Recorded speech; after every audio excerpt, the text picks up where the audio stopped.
everybody. Hope everybody is having a great day. Today I wanted to bring you guys a video just to catch up. It's been a minute. Let you know what I've been picking up. Been doing some deals, pouring some silver, collecting some coins. Just general thoughts on the market, where we're at. Gold's pretty much near an all-time high right now. The crypto markets are going nuts. Silver's right around the middle where it's been for probably the last 3 years. Obviously, we all know it's volatile and it goes up and down. We've seen 30, we've seen 18. We're pretty much smack dab in the middle, pretty close here at 24. You know, a lot of people are having to sell, a lot of people are buying, a lot of people took advantage of the dips. Of course, with gold being up, everybody wants gold. That's usually how it works. When things are up, people chase it. Not so much me at this time. Actually, I got rid of some gold, and I'm going to tell you guys why I did it and how I did it. And I got some cool coins and some gifts from some friends. So it should be a fun video. Here we go. I'm going to start off with this 100-ounce Engelhard bar. I actually was able to add 3 more of these to the deep stack. The price was right. It just happened to align right with a person I do a lot of business with. And I was able to, like I stated, pick up 3 of these, and I will show them to you as I'm chatting. There's one. Here is the second. And here is the third. Now, these old first series Engelhards are nice collectible pieces, even though they are 100-ounce bars, which I know a lot of people shy away from. They still command a premium, obviously not as much as the smaller bars, right? But, you know, you can still, they're pretty sought after is what I'm getting at. And these ones are a little bit more collectible. And of course, anytime you get beautiful puckering on an old Engelhard like that with some rare variety stamping going on, like I said, first gen on these 100-ouncers, I was happy to scoop these. Now, I picked one of them up. I traded some gold. Yes, I traded some gold for silver. Why did I do that? Well, I traded some pre-33, guys. Right now, everybody's crazy for gold, and I had some pre-33 that I did not have that much into. I had some pre-33 that was ex-jewelry, a little bit of gold, and the deal that I was able to get on these bars here was $1 over spot. And I traded some gold, and it turned out to be, as far as a gold silver ratio, when I figured it out, it was 121 to 1.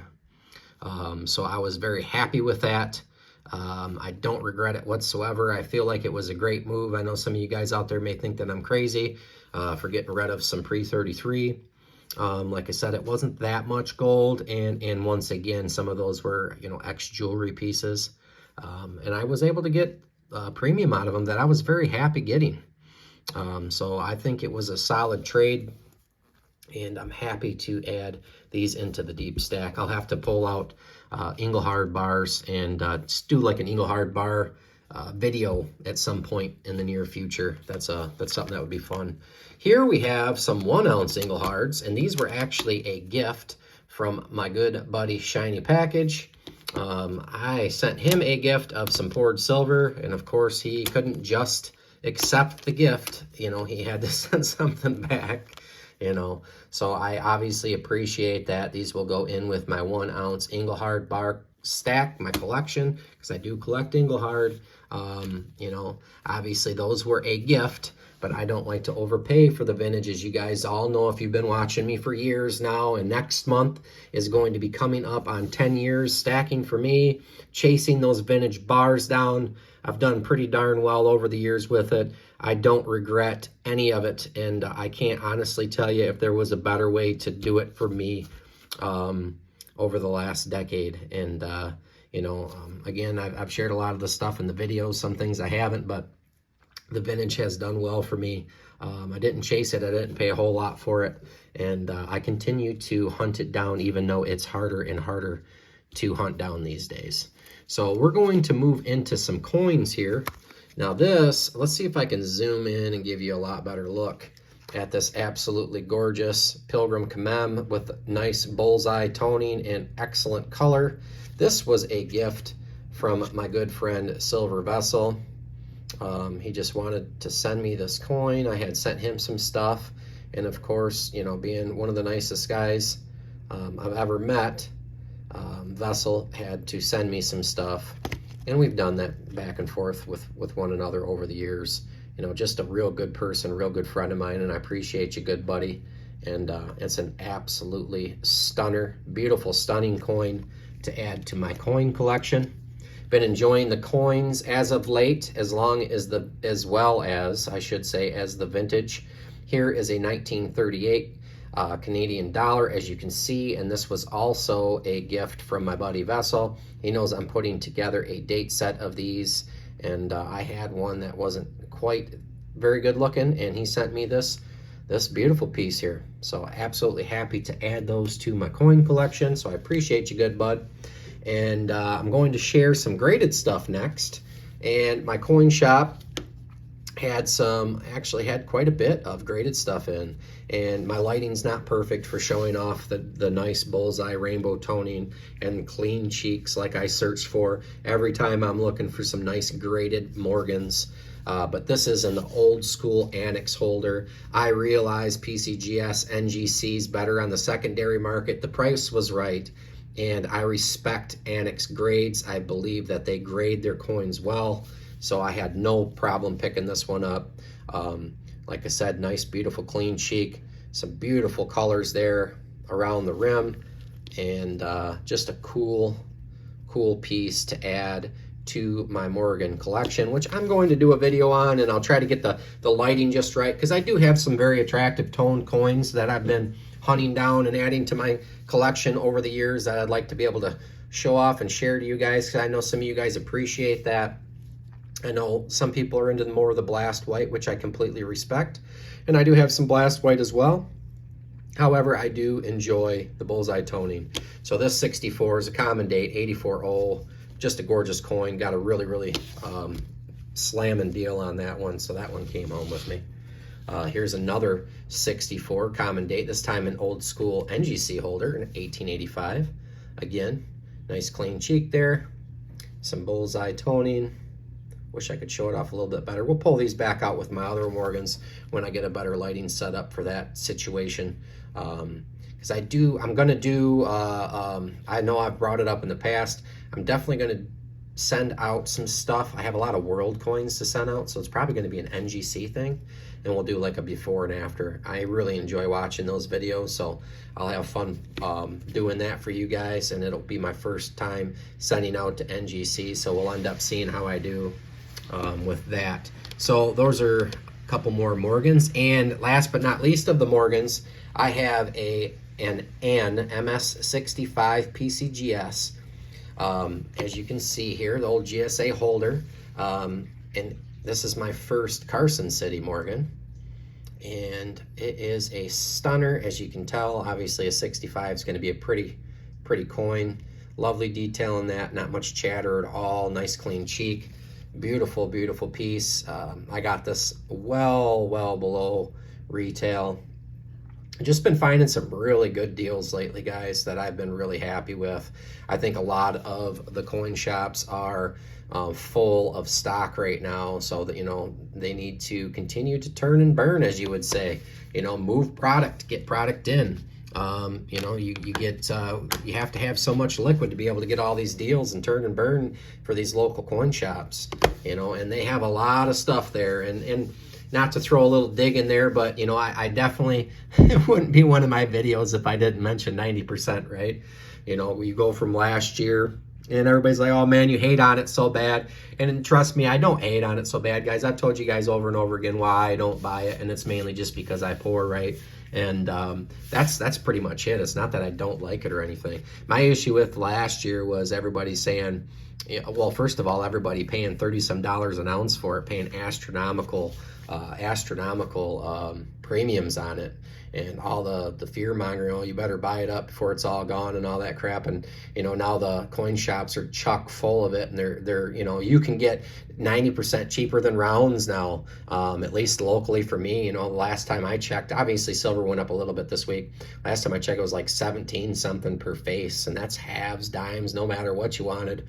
And they had trays and trays and trays of it. So, you know, you guys just got to be patient. And a lot of this stuff is cyclical. I had mentioned that the 90%, even I've only been doing this for 10 years, and and it's done it at least probably 4 times in the last 10 years where, people will get excited about it, and the premiums will shoot up, and then they'll fall right back out, and then they'll shoot up and fall back out.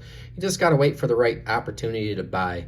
One thing I can tell you over the years for me is anytime I've got the short end of a deal, it's usually when I'm chasing something, or if I really want it, and I'm, when it's probably not a good idea, but you're, whether it's FOMO or something else, you're going to be chasing something and you're going to overpay for it. It's in your stack, and you can dollar cost average. If you ended up picking up some, that's basically how you have to look at it. It's not like you made the worst decision in the world. You still have silver at the end of the day. You still have 90%, which a lot of people like. Sometimes, we overpay for certain things. It's just, my whole thing is just make sure that you're not chasing, you're looking for those deals. And usually when things are really hot and everybody's wanting it, that's not the time to buy. That's a good rule of thumb that, I tend to live by with my stacking. And, obviously, vintage is hot, but again, I don't pick that up unless I just get a killer deal on it these days, and that's pretty much how I go about it. But happy to add the numismatics. In the last 10 years, I can tell you, if you guys are not really into coins, I can tell you as far as numismatics go, almost all the graded Morgans that I've picked up over the last decade have either doubled in price or close to it. If you watch some of my old videos, I used to buy those random 64s from like Provident and Atmex for $54.99. Now it's hard finding 64s under $100 if you can find them under $100 that look good. You know what I'm saying? So, numismatics do pretty good. Numismatics do pretty good, and if you're not comfortable with grading and stuff, just stick to stuff that's already graded. That's a nice, safe way to do it. And you can also look at numismatics more of an investment rather than how I look at stacking as an additional savings account, right? So, all right, enough chatter about all that. I want to share with you guys before logging off here. Let me zoom out and share a couple pours that I've made recently. You guys know that I'm into pistols and guns and things like that. If you follow me over on Instagram, or if you don't and you like poured silver and stuff like this, go check it out, Baycitybullion over on Instagram. I show a lot of this stuff over there, put stuff up for sale. This is a cool piece here. Call this one the Python. Obviously it looks like a cool Python. And I've made some cool cowboy guns recently. This is the prototype. Here's the first attempt at this cool, obviously I'm a big fan of revolvers.